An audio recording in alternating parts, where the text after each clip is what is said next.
Hello बच्चों, welcome to AMT Arun maths track में आपका स्वागत है। आज हम बेटा क्लास 9 का सैंपल पेपर नंबर 3 स्टार्ट करने जा रहे हैं।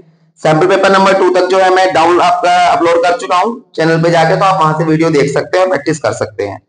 तो सेक्शन ए हम स्टार्ट कर रहे हैं सैंपल पेपर नंबर 3 का।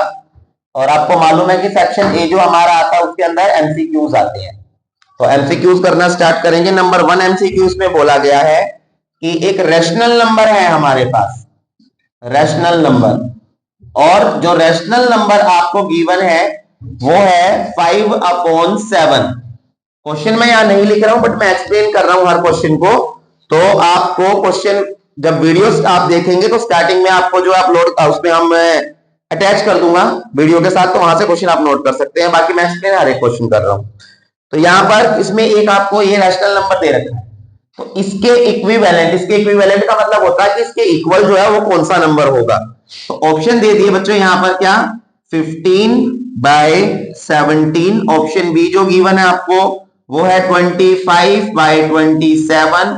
ऑप्शन सी गिवन है आपको 10/14 एंड ऑप्शन डी आपको गिवन है यहां 10/27। तो आपको देखना है कौन सा ऑप्शन ठीक बन रहा है, आपको बताना है कि इसके इक्विवेलेंट कौन सा, इक्विवेलेंट कौन सा जो है फ्रैक्शन है। तो करना हम स्टार्ट करेंगे। देखिए ध्यान से, यहाँ 15 है तो 5 को 15 बनाने के लिए 3 से मल्टीप्लाई करेंगे। 5 3 जा 15, तो 3 से ऊपर मल्टीप्लाई करूंगा तो 3 से नीचे होना चाहिए था, 3 7 जा 21 आना चाहिए था नीचे। तो ये वाला ऑप्शन तो नहीं बन रहा है। अब 5 को अगर मैं 25 बनाऊं तो 5 से मल्टीप्लाई करूंगा, 5 5 जा 25, तो ये भी 5 से होना चाहिए, 5 7 जा 35, यानी नीचे 35 होना चाहिए था, ये भी नहीं है। यहां पर मैंने 5 को 10 बनाना है तो 2 से मल्टीप्लाई किया, 5 2 जा 10, तो 2 से 7 करूंगा, 7 2 जा 14, तो यानी कि 10/14 आपका ऑप्शन सी जो है करेक्ट आंसर है। तो बहुत इजी क्वेश्चन था ये तो। अब जो नेक्स्ट करते हैं हम, क्वेश्चन नंबर सेकंड है। क्वेश्चन नंबर सेकंड में आपको बताया जीरोस बतानी है, जीरो ऑफ द पॉलिनोमियल। तो यहां पर आपको पॉलिनोमियल गिवन है px equals to 2x plus 5। तो जिसकी भी जीरो आप बता रहे हैं, आप क्या करेंगे, उस पॉलिनोमियल को इक्वल्स टू जीरो रख देंगे। 2x प्लस 5 इधर आके -5 हो गया, 2 मल्टीप्लाई है, इधर आके ये आपका डिवाइड हो जाएगा। तो x की वैल्यू क्या निकली आपकी, -5/2। और जो ऑप्शन डी है आपका वो करेक्ट आंसर है। समझ आ गया? ओके। अब हम देखते हैं अपना question number third. Question number third में यहां बताया गया है कि एक पॉलिनोमियल है मेरे को, तो पॉलिनोमियल टाइप आपको बताना है क्या होगा। और पॉलिनोमियल गिवन है यहां ax² plus bx plus c। आगे दे दिया when a इक्वल्स टू 0। अगर a इक्वल्स टू 0 है तो कौन सा पॉलिनोमियल है। सॉल्यूशन करना स्टार्ट करेंगे। सॉल्यूशन में पॉलिनोमियल गिवन है ax² plus bx plus c। a की वैल्यू क्या गिवन है, 0।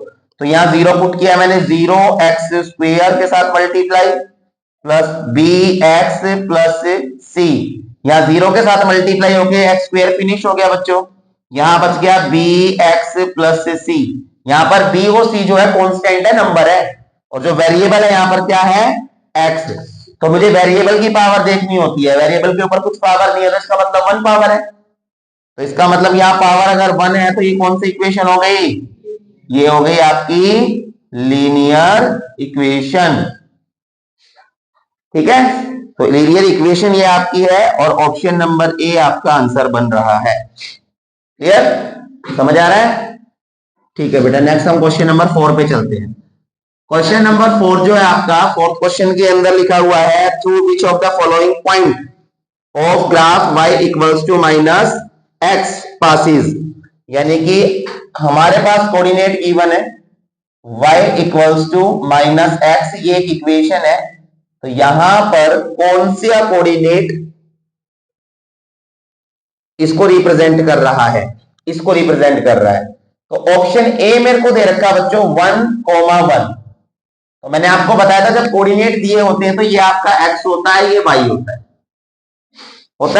एक्स वाई की वैल्यू पुट करके देखिए, y equals to -x, y की जगह 1 आ गया, -1 आ गया, इक्वल नहीं है, तो इसका मतलब ऑप्शन नंबर ए ठीक नहीं है।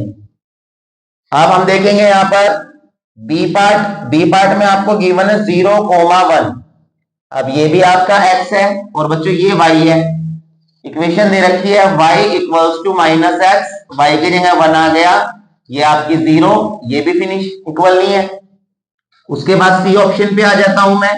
सी वाले ऑप्शन की बात करूं, ये है -1 एंड 1, -1 एंड 1, तो ये आपका x है और ये पीछे आपका y है। वैल्यू पुट करता हूं मैं, y equals to -x, y की जगह आ गया आपका 1, माइनस का माइनस, x की जगह आ गया माइनस का 1, 1 equals to minus minus plus का 1, तो यानी ये दोनों इक्वल आ रहे हैं ना।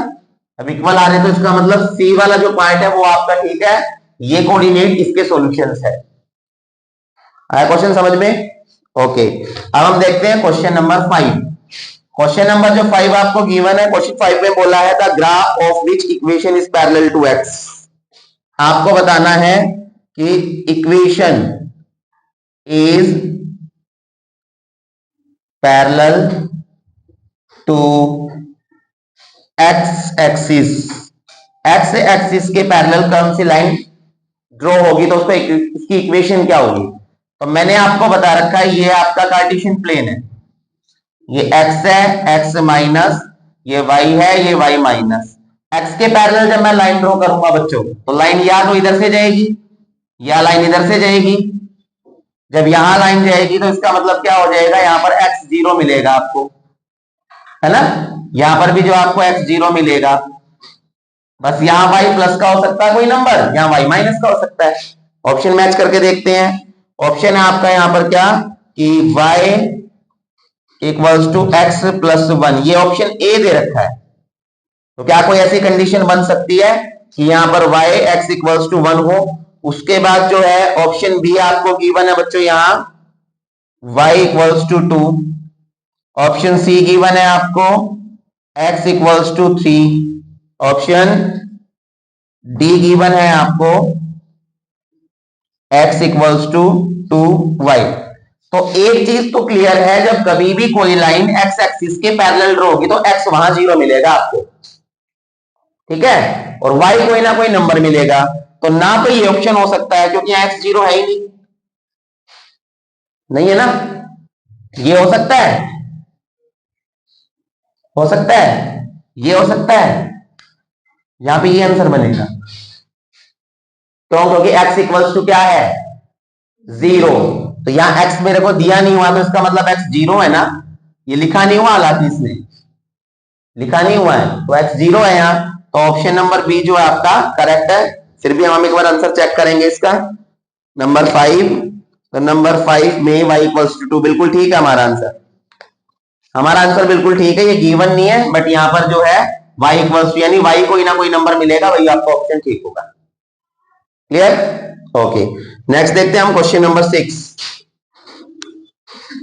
क्वेश्चन नंबर जो 6 है आपका, 6 क्वेश्चन में यहां पर दिया हुआ है what is the measure of an angle whose measure is 32 less than its supplement. एक एंगल है, एक दूसरा एंगल है, और दूसरा एंगल पहले वाले से 32 कम है, ठीक है, लेकिन दोनों एंगल मिलके क्या बना रहे, सप्लीमेंट्री एंगल, यानी 180 डिग्री बना रहे। क्लियर है? लिखा हुआ what is the measure, angle वो कौन सा होगा of an angle whose measure is 32 degree less, 32 degree कम है उसके सप्लीमेंट से। तो यहां पर लेट कर लिया मैंने, लेट द फर्स्ट एंगल मैंने x मान लिया। तो सेकेंड एंगल आपकी दो तरीके करने के, या तो आप एक्स वाई लेके दो इक्वेशन बनाइए, एलिमिनेट कीजिए, या इसको कंपेयर कर लीजिए जैसे दे रखा है, आपकी मर्जी है जैसे आप कर। तो यहां पर दूसरा एंगल जो है 32 कम है, तो इसको आप 32 कम कर लो या 32 ज्यादा मान लो, बात सेम, तब भी आपके आंसर बस चेंज ये हो जाएगा कि वो छोटे वाला बड़े वाला है। तो आपको ये वाला एंगल बताना है कि वो एंगल जो 32 कम है इस वाले से, पहले वाले से। अकॉर्डिंग टू क्वेश्चन में बोला गया है कि दोनों एंगल सप्लीमेंट्री है, तो यानी मैं अगर दोनों का सम करूंगा तो 180 डिग्री आएगा ना। अब x और x 2x, 180 का 180, 32 इधर आके क्या हो गया अब ये आ गया 2x, ये आपका आ गया 2 11 2 2 मल्टीप्लाई है, इधर आके ये आपका डिवाइड हो गया, 2 1 जा 2 2 6 जा 12। x की वैल्यू क्या हो गई आपकी 106। अब आपको जो बताना है वो ये वाला एंगल बताना है जो 32 कम है। तो सेकंड एंगल जो पूछा गया है 180 में से 106 माइनस कर, सॉरी x माइनस 32 था ना, तो x दे 106 माइनस 32 74 आपका आंसर आ गया। और 74 जो इसमें ऑप्शन बन रहा है वो सी ऑप्शन बन रहा है, ये आपका आंसर है समझ में। दोबारा रिपीट कर देता हूं, ये बोला गया है एक एंगल है जो अपने सप्लीमेंट्री एंगल से 32 कम है। नमस्ते सर। एक एंगल है जो अपने एंगल से सप्लीमेंट्री एंगल से 32 कम है। तो एक एंगल मैंने x मान लिया, मुझे नहीं पता कौन सा था, हाँ दूसरे वाला मुझे पता 32 कम है और यही एंगल मेरे को बताना है। तो यानी जो पहले वाला एंगल था उसे 32 कम कर दिया मैंने। अब दोनों को जो है सप्लीमेंट्री एंगल बोला गया है, इसका मतलब दोनों का सम कितना हो जाएगा 180 माइनस 32 इधर आके प्लस हो गया 2x प्लस x 2x आ गया, प्लस करके 212 2 मल्टीप्लाई था डिवाइड हो गया 106, यानी पहले वाला एंगल आ गया। पहले वाला एंगल आ गया लेकिन मुझे सेकंड बताना था, तो सेकंड एंगल था मेरा x माइनस 32, x की जगह x की वैल्यू पुट कर दी 106, माइनस 32 माइनस करके 74 आ गया और ये आपका सी ऑप्शन है। आया क्वेश्चन समझ, क्लियर हुआ? ठीक है, नेक्स्ट देखते हैं। अब बेटा हम अपना क्वेश्चन नंबर 7 देखते हैं। क्वेश्चन नंबर 7 के अंदर फिगर आपको गिवन है, फिगर आपको दी गई है इस तरीके से, ट्राइंगल है मेरे पास ए बी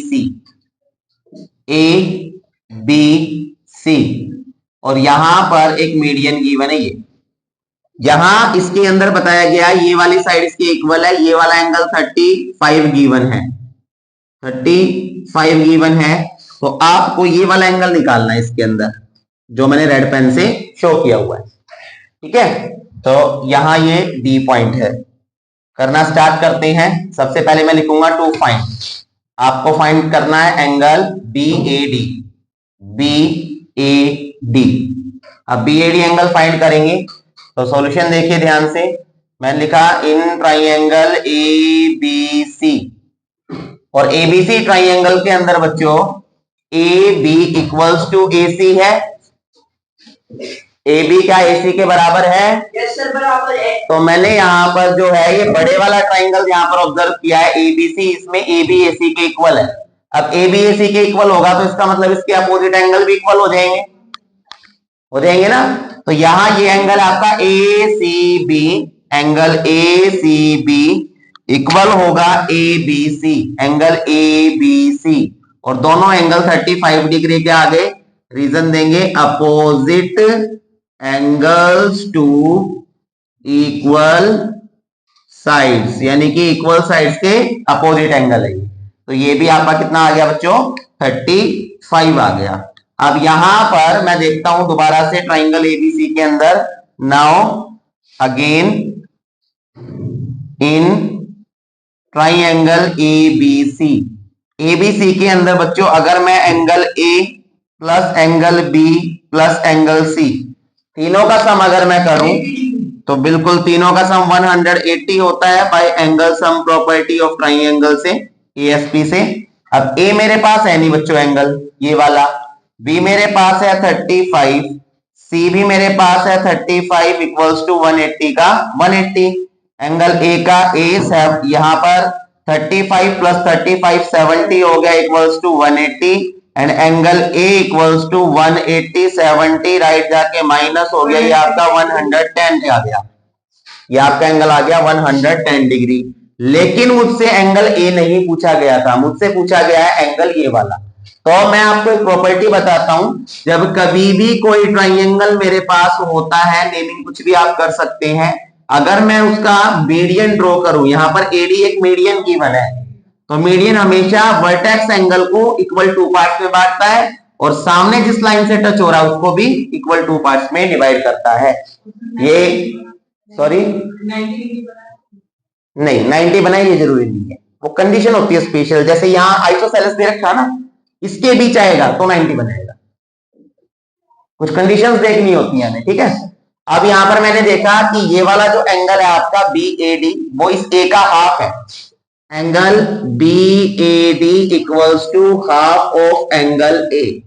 हाफ का हाफ आ गया, एंगल ए जो है आपका वो आया था 110 और यहां कैंसिल करूंगा 55 डिग्री आ गया।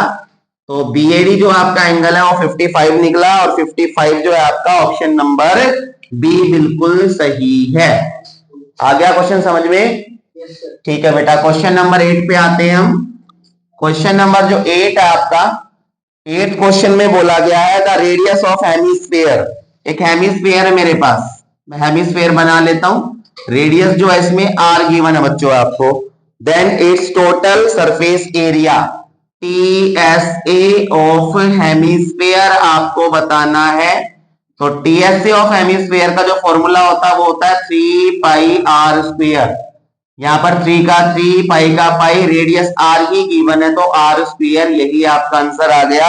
और इसका ऑप्शन जो बना आपका वो बी ऑप्शन बन गया। बी बिल्कुल ठीक है। ये तो बिल्कुल बच्चों वाला क्वेश्चन गिवन था, कुछ भी नहीं था। Question number 9 the sides of a triangle 3 4 5 its perimeter 36। अब ये हीरोन्स फॉर्मूले से आ गया। देखिए एक ट्राइंगल मेरे को गिवन है, नेमिंग नहीं दी हुई है, मैंने अपनी तरफ से एबीसी नेमिंग कर ली। क्वेश्चन के अंदर तीनों साइड्स का रेशियो गिवन है, कितना 3 4 5। तो मैंने क्या बताया था, जब रेशियो दिया हुआ तो साइड बिल्कुल बिल्कुल। तो यहां पर जो है लेट साइड्स, तो साइड्स में हम नेमिंग करेंगे, नाम लिखेंगे। तो यहाँ ए बी जो है आपका वो 3 गिवन था तो मैंने 3x लेट कर लिया। ए सी जो है बच्चों आपका वो 5 था तो मैंने 5x लेट कर लिया। और जो बीसी है आपका वो 4 गिवन है तो 4x लेट कर लिया। सभी के साथ मैंने x लगा दिया यहाँ। अब क्वेश्चन में आपको पेरीमीटर गिवन है कितना 36। जब तक हम साइड्स का पता नहीं करेंगे तब तक हम गिरोन फॉर्मूला लगाकर एरिया भी फाइंड नहीं कर सकते हैं। तो साइड कैसे पता करेंगे बेटा, जो रेशियो दिया हुआ है उसके साथ एक वेरिएबल का यूज करेंगे और साइड निकालेंगे। तो यहां पर आपको पेरीमीटर गिवन है बच्चों, पेरीमीटर ऑफ ट्राइंगल एबीसी, और पेरीमीटर जो दिया है वो है आपका 36 सेंटीमीटर। कितना दिया है 36 सेंटीमीटर। जब हम पेरीमीटर निकालते हैं तो फॉर्मूला होता है A B plus B C plus A C, तीनों साइड का sum equals to 36। A B हमारा 3x है, ये हमारा 4x है, ए सी हमारा 5x है, तीनों का सम 36 के इक्वल आएगा। अब यहां प्लस करेंगे 3 7 5 12 x 36 12 मल्टीप्लाई है, राइट जाके आपका डिवाइड हो जाएगा। x की वैल्यू यहां कट करके 3 आ गई। जो साइड है हमारी ए बी, तो ए बी हमारी साइड थी यहाँ पर 3x, 3 का 3, x की जगह हमने ले लिया 3, 3 3 जा 9, ए बी हमारा 9 सेंटीमीटर आ गया। उसके बाद बीसी की बात करूं अगर मैं, बीसी है हमारा 4x, तो 4x 4 का 4, x की जगह वैल्यू 4 3 जा 12 सेंटीमीटर। उसके बाद है यहाँ पर एसी, एसी हमारा 5x, तो 5 इंटू 3 यानी कि 15 सेंटीमीटर। तीनों साइड हमारे पास निकल के आ गई, इजीली एरिया निकाल लेंगे अब हम। तो for area of triangle ABC, तो हम इसके लिए हीरोन्स फॉर्मूला यूज करेंगे क्योंकि 3 साइड्स मेरे पास है, बेस है लेकिन हाइट नहीं है। हाइट होती तो half into base into height का मैं यूज कर लेता। क्लियर है? तो यहां पर जो है पहले सेमी पेरीमीटर यानी कि first side plus second side plus third side upon 2, तीनों साइड का सम 36 गिवन है, कट करके ये 18 आ गया। अब यहां पर आगे एरिया का फॉर्मूला होता है under root s multiply s minus first side multiply s minus second side multiply s minus third side, ये आपका आ गया। अब यहां पर जो एस है आपको वो 18 गिवन है, 18, राइटिंग समझ आ रही है? थोड़ा स्पीडली लिख रहा हूं मैं। 18 माइनस जो है फर्स्ट साइड आपका 9 है, फिर मल्टीप्लाई 18 माइनस 12 है, फिर मल्टीप्लाई 18 माइनस 15 है बेटा। आगे सॉल्व करते हैं। यहां पर मैंने इसको 18 ही लिख लिया, यहां माइनस करके 9 आ गया, यहां 6 आ गया और यहां 3 आ गया। तो अब देखो ये जो 9 है, 9 का तो रूट मैं डायरेक्ट ओपन कर सकता हूं, 3 3 जा 9 होता है, बाहर आ गया। और यहां पर मैं इसको 6 इंटू 3 लिख सकता हूं 18 को। इसका मैंने 6 ही लिख दिया और ये 3 का 3 आ गया। अब देखो 6 का एक पेयर बन गया बेटा, 3 का एक पेयर बन गया। अब यहां साइड कर रहा हूं, ध्यान से देख लीजिएगा। अब यहां पर 3 ऑलरेडी बाहर है,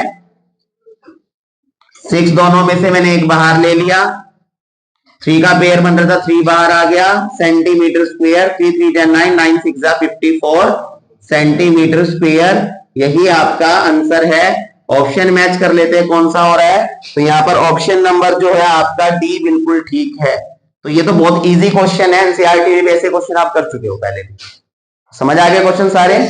ठीक है, नेक्स्ट क्वेश्चन देखते हैं। अब हम बेटा क्वेश्चन नंबर अपना 10 देखते हैं। ध्यान से देखिए, ऐसा क्वेश्चन एग्जाम में पूछा जाता है, थोड़ा सा अलग कंसेप्ट का क्वेश्चन है।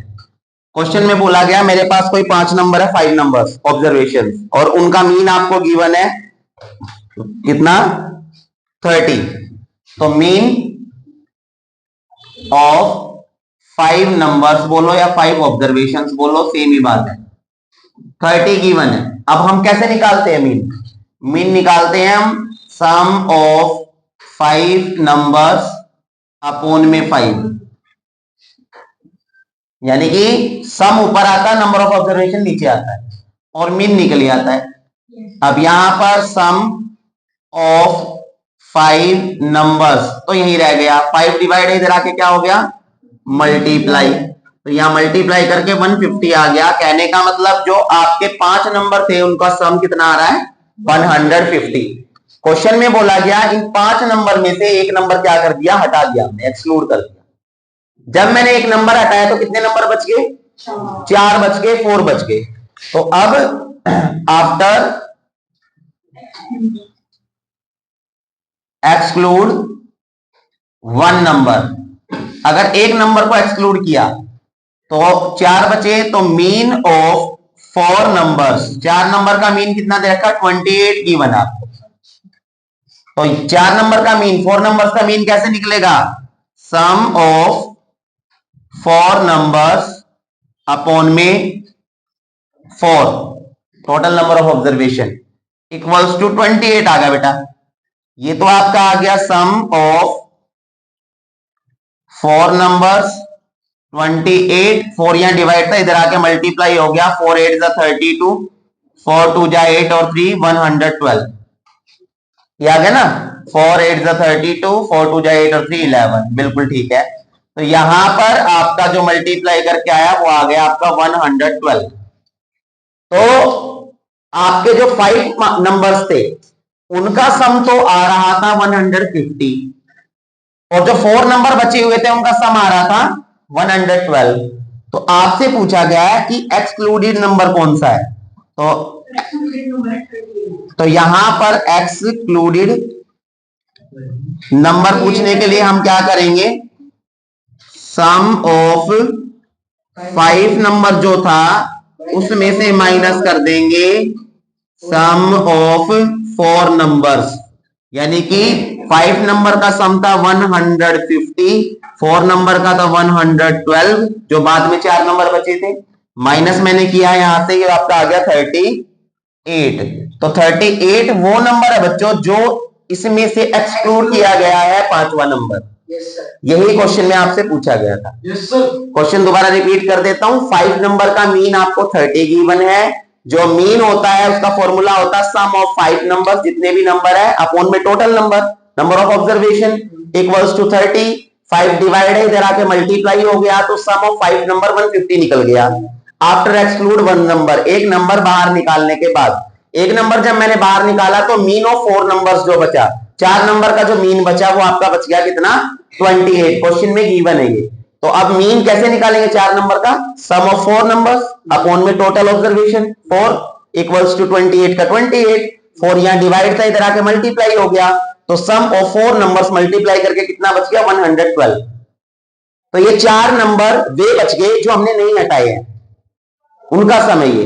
तो अगर मैं टोटल 5 नंबरों के सम में से उन 4 नंबरों का सम हटा दूंगा जो बचे हुए हैं, तो जो निकला हुआ नंबर आ जाएगा ना, एक्सक्लूड हुआ है। तो वही किया मैंने, टोटल 5 के सम में से 4 का सम माइनस कर दिया, तो आपका एक्सक्लूडेड नंबर आ गया। इंपॉर्टेंट क्वेश्चन है, एग्जाम के अंदर पूछा जा सकता है इस क्वेश्चन को, ध्यान रखना। क्लियर है? नेक्स्ट क्वेश्चन पे आते हैं, क्वेश्चन नंबर 11। तो क्वेश्चन नंबर 11 तो बहुत इजी क्वेश्चन है। एक फिगर आपको गिवन है 11th क्वेश्चन में, और फिगर के अंदर जो है इस तरीके से बना रखा है, एक सर्कल है ये, यहां सेंटर पे एंगल बना हुआ है, नेमिंग की गई है ए बी, और ये वाला एंगल जो है आपका 80 डिग्री है। यहीं से एक दूसरा एंगल बना हुआ है जो यहाँ सी लिखा हुआ है। आपको इसमें बताना ए सी बी, ये जो है एंगल कितने डिग्री का होगा। तो थ्योरम पढ़ी हुई है सर्कल में। यहां पर सेंटर पर बना हुआ एंगल हमेशा डबल होता है इसका सेगमेंट पे बने एंगल का।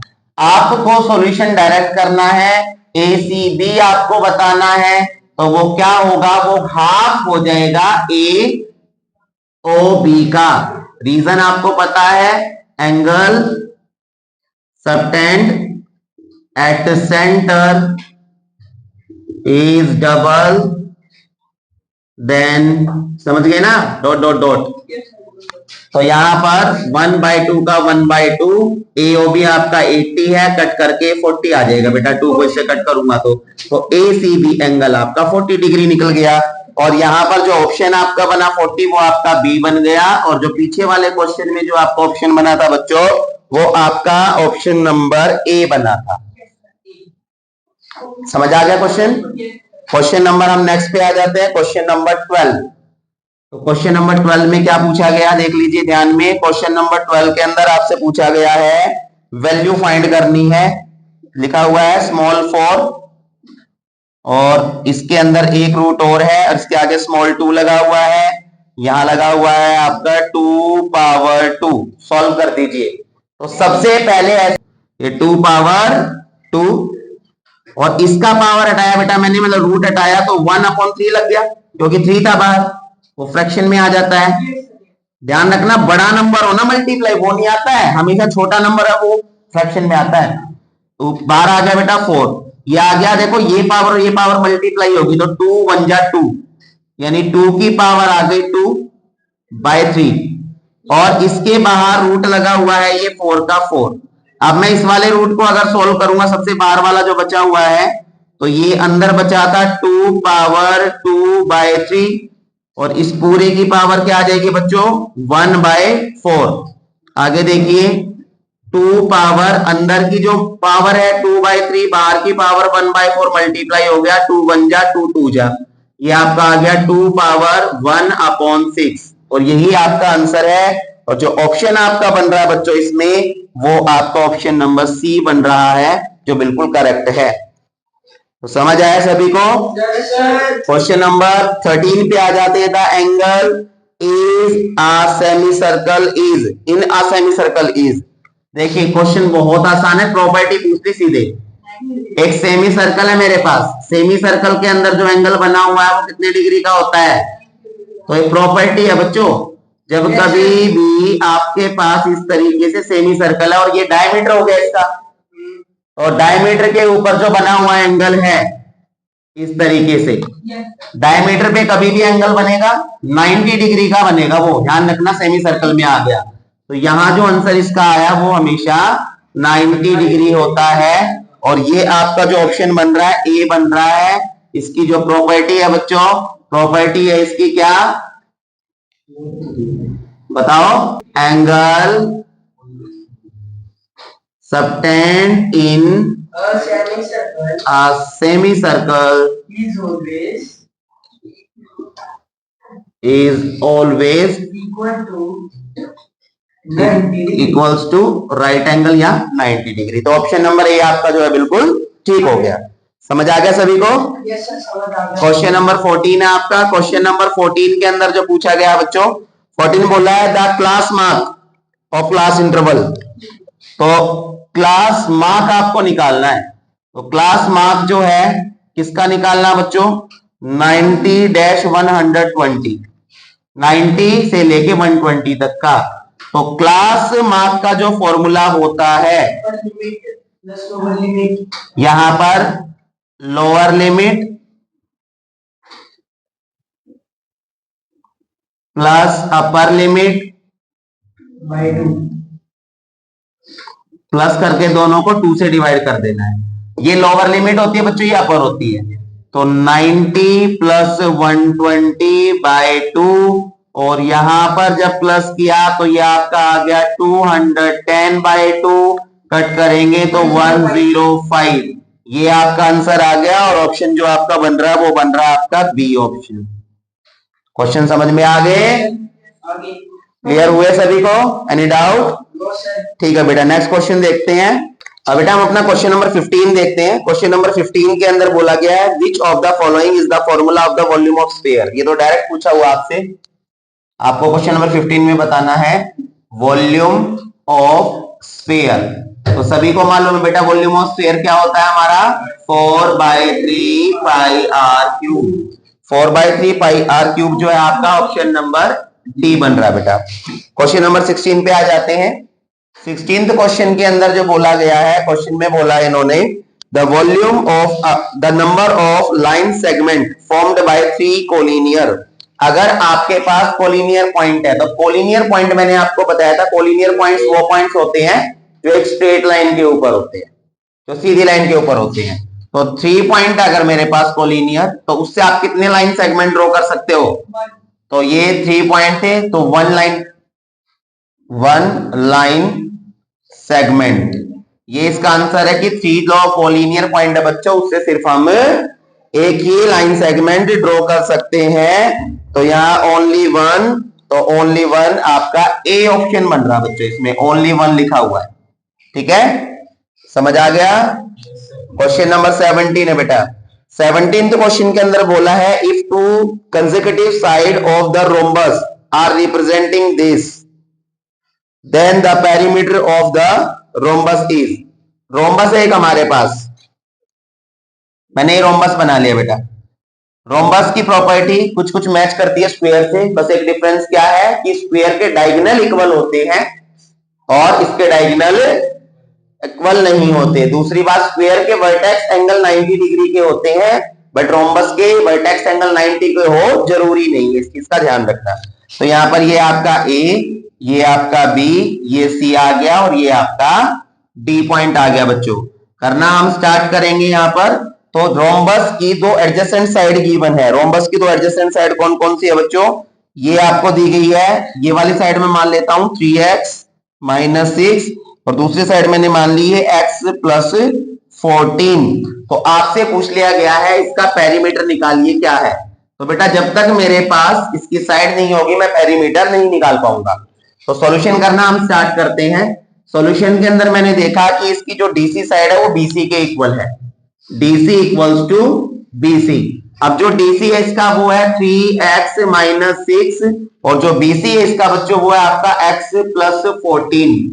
3x यहाँ प्लस है, इधर आके माइनस हो गया, यहाँ 14 बचा, -6 राइट जाएगा तो प्लस का 6 हो गया। करना स्टार्ट करेंगे आके। 3x से 1x माइनस किया मैंने, 2x बच गया, प्लस करूंगा यहाँ 20 हो गया। 2 यहाँ मल्टीप्लाई है, राइट जाके आपका डिवाइड हो जाएगा, और कट करके यहाँ पर कितना आ गया 10। x की वैल्यू कितनी आ गई 10। हम x की वैल्यू अगर एक वैल्यू में पुट कर दे, यानी कि मेरे पास जो DC था बच्चों वो था 3x - 6, 3x - 6, 3 का 3, x की जगह मैंने 10 पुट कर दिया, -6, 3 × 10 = 30, -6 और माइनस करके कितना आ गया 24। तो जो 24 है बच्चों, ये 24 इसकी क्या निकल गई, साइड निकल गई एक। क्या निकल गई, साइड। अब मेरे से पूछा गया पेरीमीटर, तो पेरीमीटर ऑफ रोम्बस की बात करूं अगर मैं, तो फॉर्मूला होता है इसका 4 × साइड। 4 का 4 आ गया, 24 का 24 मल्टीप्लाई करके 96, और 96 आपका जो आंसर है इसका डी ऑप्शन बन रहा है। बस एक चीज ध्यान रखना, यहां 96 ऑप्शन में दिया, कहीं पर 96 यूनिट भी दे सकता है, बिकॉज जो लेंथ होती है वो हमेशा यूनिट में होती है ना, तो इस चीज का ध्यान रखना। यहाँ 96 गिवन है। तो ये वाला क्वेश्चन समझ आया सभी को? दो एडजेसेंट साइड आपको जो है गिवन थी। अब रोम्बस में क्या होता है, चारों साइड इक्वल होती है, इसलिए मैंने क्या किया, दोनों साइड को इक्वल रख दिया था। इक्वल रखने के बाद यहाँ पर मैंने पहले x की वैल्यू निकाली, x की वैल्यू पुट कर दी, पुट करने के बाद ये आपकी डीसी साइड आ गई, साइड से फिर मैंने इसका पेरीमीटर निकाल लिया। क्वेश्चन आया समझ? क्लियर हुआ? ठीक है, नेक्स्ट क्वेश्चन देखते हैं हम। अब है बच्चों हमारा क्वेश्चन नंबर 18। क्वेश्चन नंबर जो 18th है आपका, 18th क्वेश्चन के अंदर ए बी सी डी एक रेक्टेंगल गिवन है बच्चों। तो मैंने एक रेक्टेंगल बना लिया A B C D, naming given है तो यहां नेमिंग कर देंगे A B C and D. इसके बाद यहां से एक पॉइंट ये ऐसे और ऐसे बना हुआ बेटा, इस पॉइंट का नाम इसने ई रखा है, इस पॉइंट का नाम इसने एफ रखा है। यहां पर ये जो आपका आ गया, ये आ गया 150 डिग्री, ये आपका जो है 30 डिग्री है।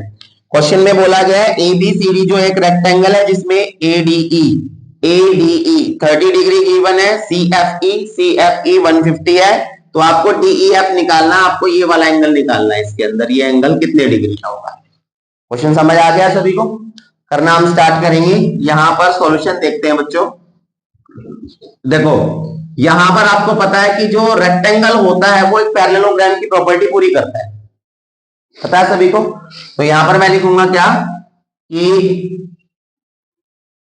Rectangle A B C D is also a parallelogram.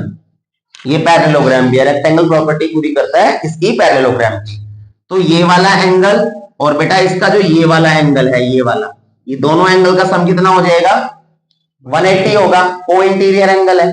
तो यहां पर अगर मैं इसका और इसका सम देखूं 180, तो क्या ये हो रहा है? ये नहीं हो रहा है, नहीं हो रहा है। ये क्यों नहीं हो रहा है? इसका रीजन ये है बच्चों, क्योंकि ये एंगल कंप्लीट ऊपर तक इस लाइन तक नहीं है, ठीक है ना। बट मैंने देखा यहां पर जो ये वाला एंगल है ये पूरा इस लाइन से है टच, और ये वाला एंगल जो ये भी नीचे वाली लाइन से टच है, तो इन दोनों का सम जो है कितना हो सकता है बच्चों? 180 हो सकता है। तो हम करना स्टार्ट करते हैं, या इससे भी इजी आपको मैं बताऊं तो आप यहां ये दोनों एंगल निकाल के और एएसपी से भी निकाल सकते हैं इसको। तो जिससे आप करना चाहो वो आपकी मर्जी है, एएसपी से करके दिखाता हूं, इजी रहेगा आप लोगों के लिए। देख लीजिए यहां पर बेटा सबसे पहले हमने क्या किया, जो ये एंगल है और ये वाला एंगल है, इसका नाम है DFE, DFE, और साथ में ये 150 एंगल है। दोनों का सम कितना होगा? 180 डिग्री होगा। अब ये 180 आ गया, क्यों आया? बाय लीनियर पेयर से। अब यहां पर DFE का DFE ये 180 था, 150 प्लस इधर आके माइनस हो गया, माइनस करके यहाँ पर कितना आ गया? 30 डिग्री। तो ये आपका एंगल बच्चों कितना निकल गया? 30 निकल गया। ऐसे अगर मैं बात करूं तो ये वाला एंगल और ये वाला एंगल बच्चों, इन दोनों का सम कितना होगा? इस एंगल का नाम है ADE, ADE, और इसमें इसका जो नाम लेंगे FDE, FDE। इन दोनों का सम 90 आएगा ना बच्चों? क्यों आएगा 90? इन दोनों का सम 90 आएगा बिकॉज ये वर्टेक्स एंगल है रेक्टेंगल के, एबीसीडी रेक्टेंगल गिवन है ना, तो सारे एंगल 90 के होते हैं ना इसके। तो यहां पर ये वाला एंगल और ये वाला एंगल दोनों का सम 90 होगा। तो यहां पर हम जो है रीजन दे सकते हैं vertex angle of a rectangle. Rectangle का ये कौन सा एंगल है? वर्टेक्स एंगल है। अब ADE जो है आपका वो 30 डिग्री है, ये आपका FDE आ गया, ये आपका 90 आ गया। FDE का FDE 90 का 90, 30 इधर आके आपका माइनस हो गया, और माइनस करके कितना आ गया? 60। तो यानी कि ये वाला एंगल भी कितना निकल गया? 60। अब मैं ट्राई करूंगा, किसका स्टडी करेंगे? DEF ट्राइंगल की। अब इन ट्राइंगल DEF, और DEF के अंदर मैंने इसका नाम लिया DFE, एंगल DFE। उसके बाद मैं 60 वाले का लिखता हूं FDE, FDE, और इसका नाम है DEF, DEF। तीनों का सम कितना होगा? 180 एंगल सम प्रॉपर्टी से।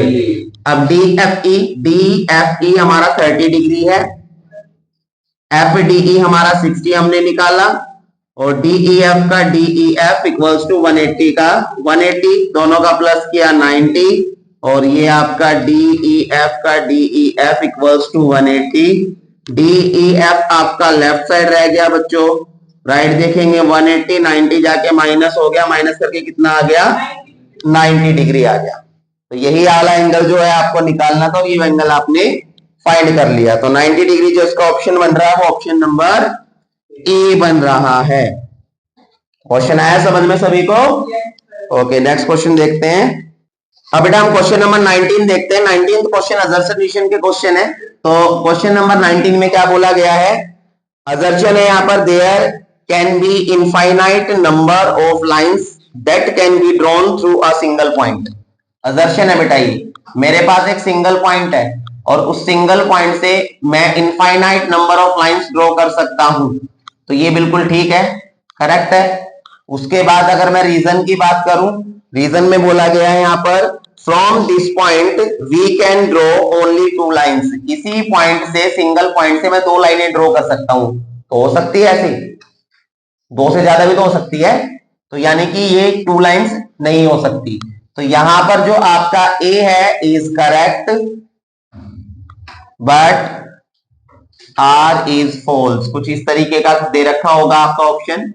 एक चीज और ध्यान रखनी है इन क्वेश्चंस के अंदर, हम क्या करते हैं कि हमें वो रटे हुए हैं इसके ऑप्शंस। ए में जो है ए आर करेक्ट है and R is correct explanation of A.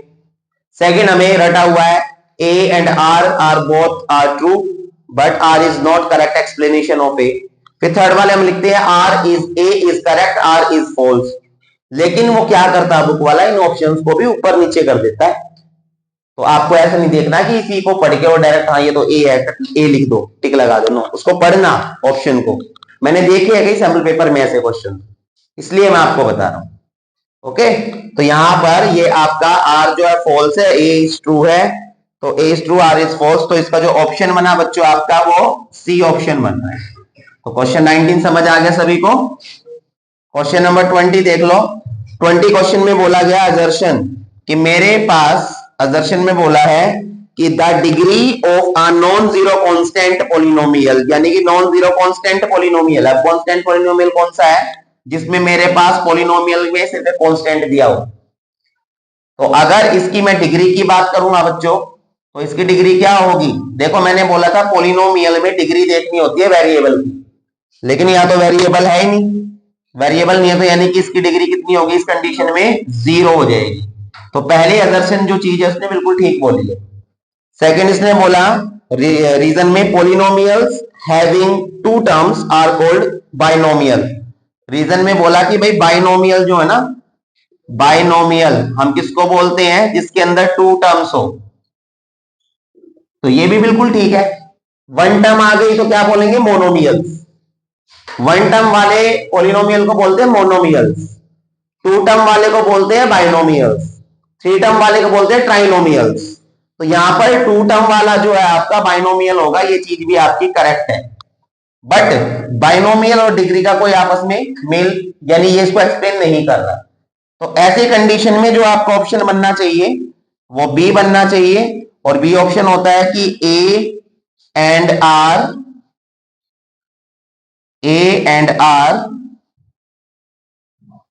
Both true